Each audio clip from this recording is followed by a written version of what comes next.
Hello. I'm glad to see you again before I murder my phones.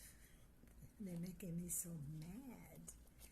But anyway, I got a phone call because I did the 2 I Ching readings. I don't call it I Ching like they do on YouTube because it doesn't start with an E, it starts with an I. And that's the way I learned how to do it. Anyway, I'm very happy that you have joined me. And I got 2 books. Don't want to throw away my pennies. I don't care too much for this one because it's really got a lot of reading to it. And but it's good for if I have to. I like this one because it's short and sweet. But if I need to go a little deeper, I have this one. So she wanted to know what my process was. Now you can go on YouTube, and I watched a couple of them, and they go into all the technology and stuff like that. But I don't want to do that. This is a system that's been in place for 4,000 years, and it's accurate in its advice, and it's not fortune telling or anything like that. It's just advice. Take it or leave it. Now, if you're not acquainted with I Ching, maybe you are, okay? Because we got our yin and our yang, the negative, the positive, the male, the female, all of that, okay? You know, there's nothing more constant in the universe than I Ching.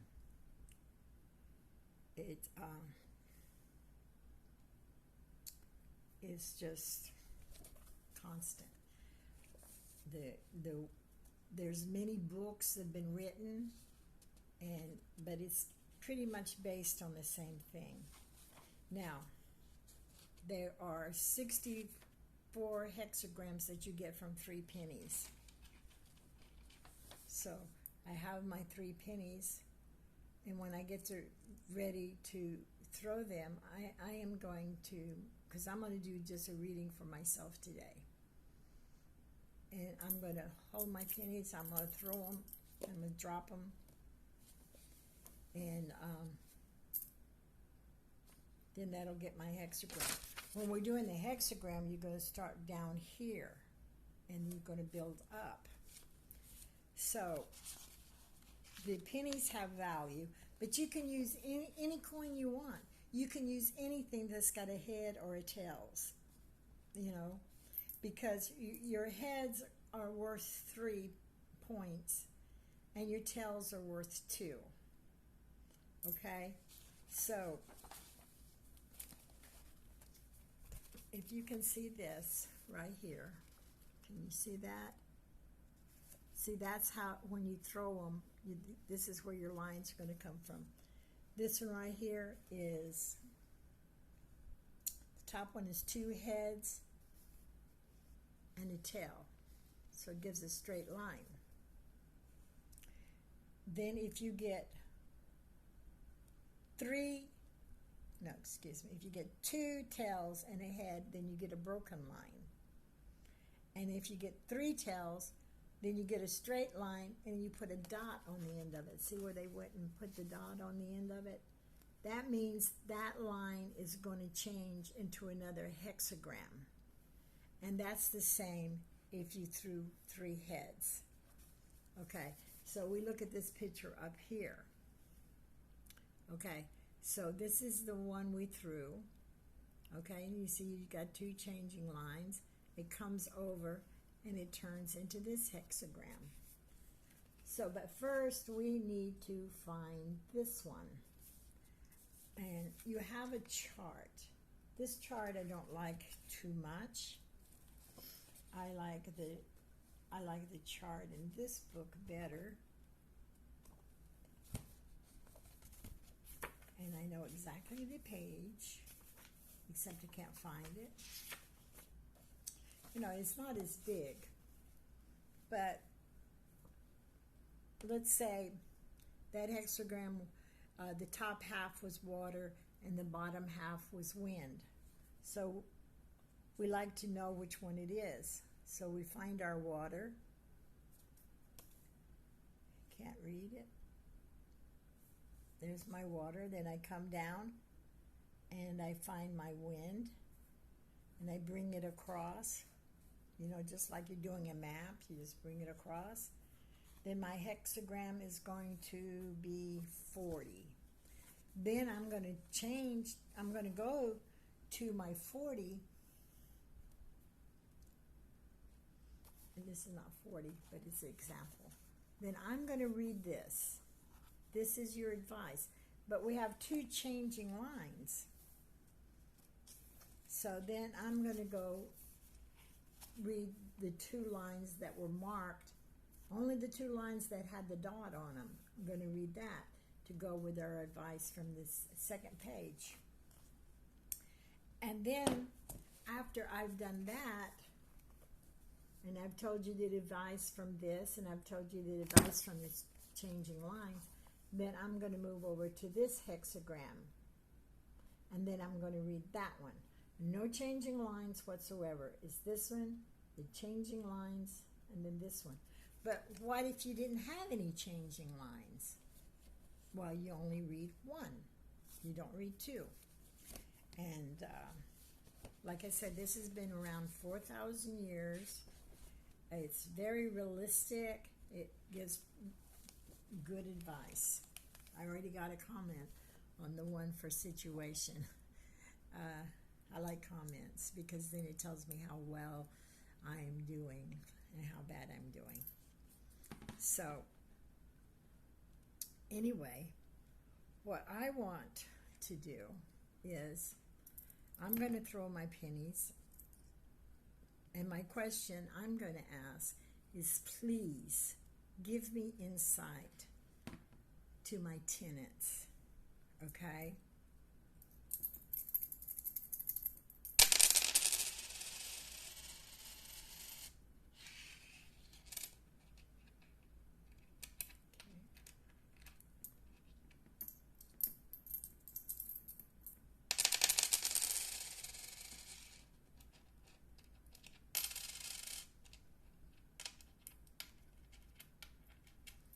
Pick it up.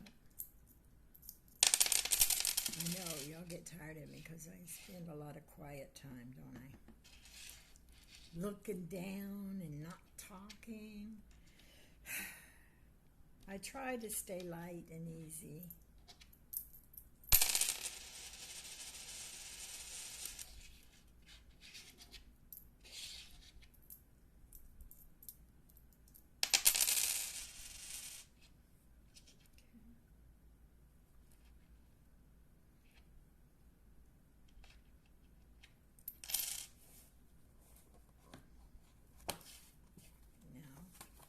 I'm going to go to my chart,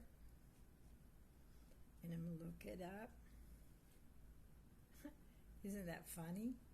I got hexagram 46. It was when I used an example. Maybe I used an example when I messed up on the first taking of this one, but anyway, it's 47. It says, rising up.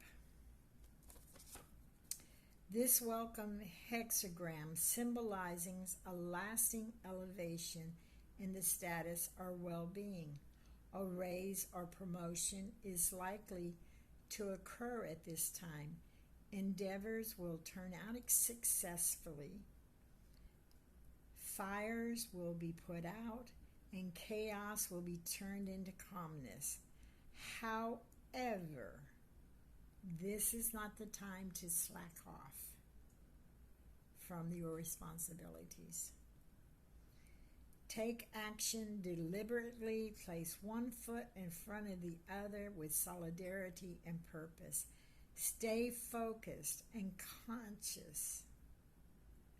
Be like the tree trunk that grows strong and steady as it goes through toward the sky. And so this one had 3 changing lines. So 40.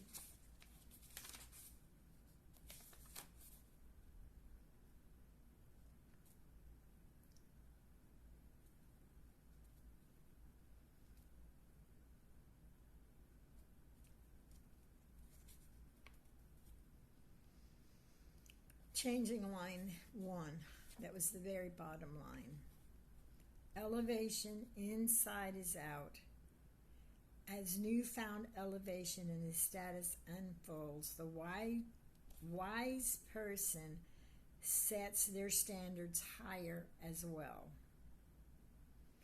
Raise your standards and your goals to new heights, and difficulties will be minimized.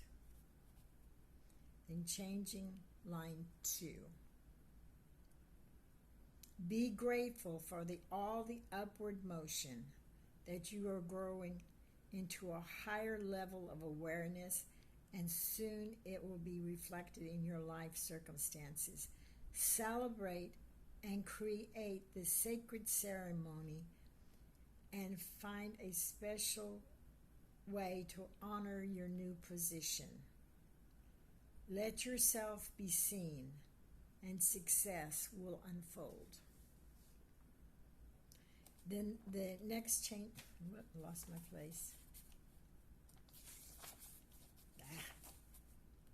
You notice how sometimes I'm very clumsy.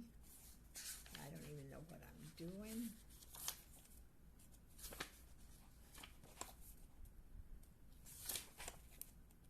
Okay. And it takes me forever to turn a page. Okay, the next change in line was 6. It says, staying aware. As you rise, continue. Stay aware of the power of consistency, fortitude, and integrity. Don't stray from your values, and don't let success tarnish your sense of what is right. And since it changed, now I'm going to the second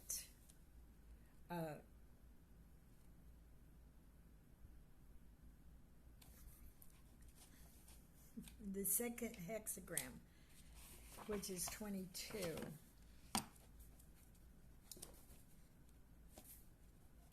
And it is grace. Like the sacred fire lighting up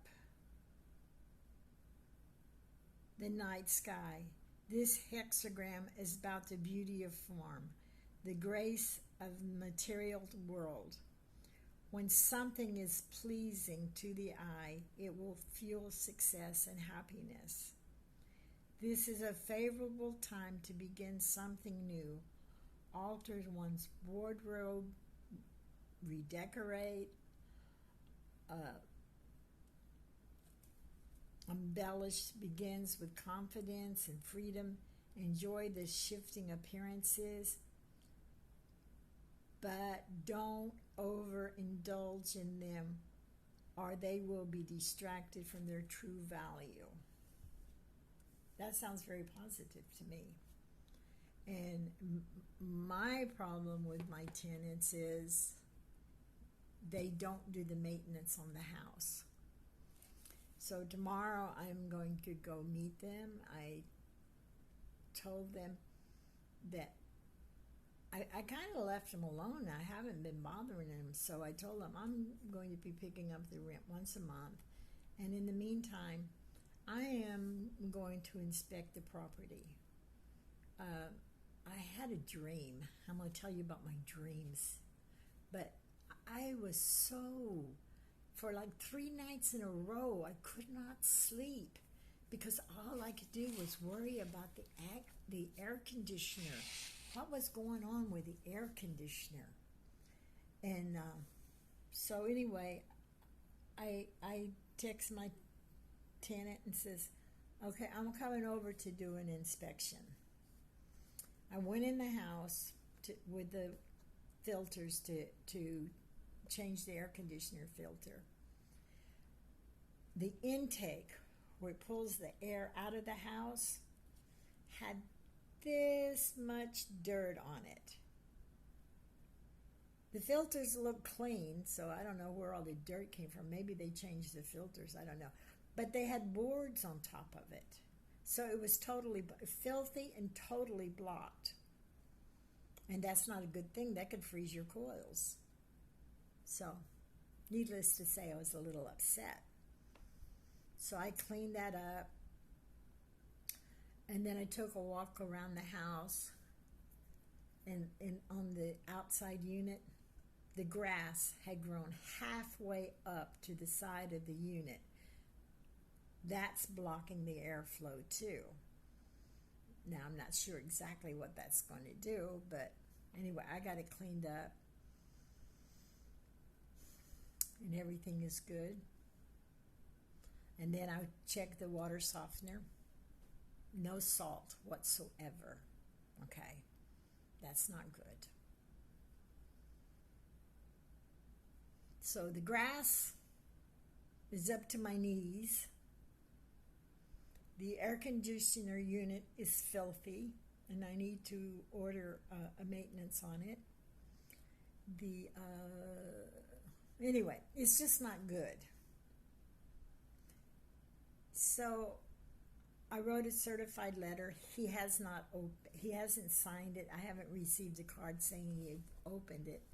But I also sent one to my lawyer, and I sent one to his son. So he knows what the letter says. It says, my house looks like a trash dump, and I want it cleaned up.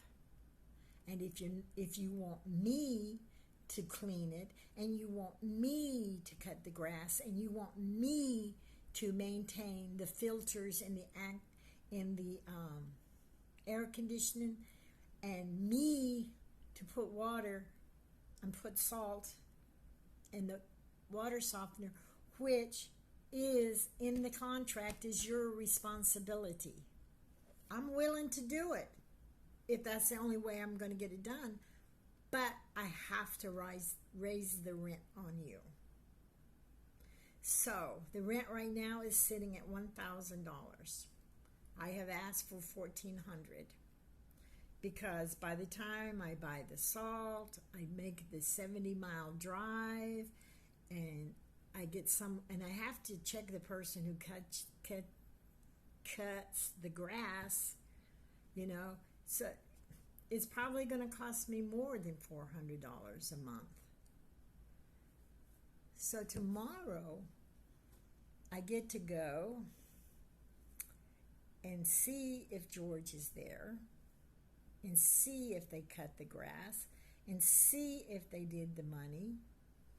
And then I guess I don't want to evict them, but I do want them to take care of my house. And if they don't have time to take care of the responsibilities, then I can hire somebody at their expense for them to do, so they don't have to do it. And I think Ching said that I just have to stick to my guns, stay with my standards, say what I say, and don't back down. Is that what you got from it? That's what I got from it. Anyway, have a blessed day.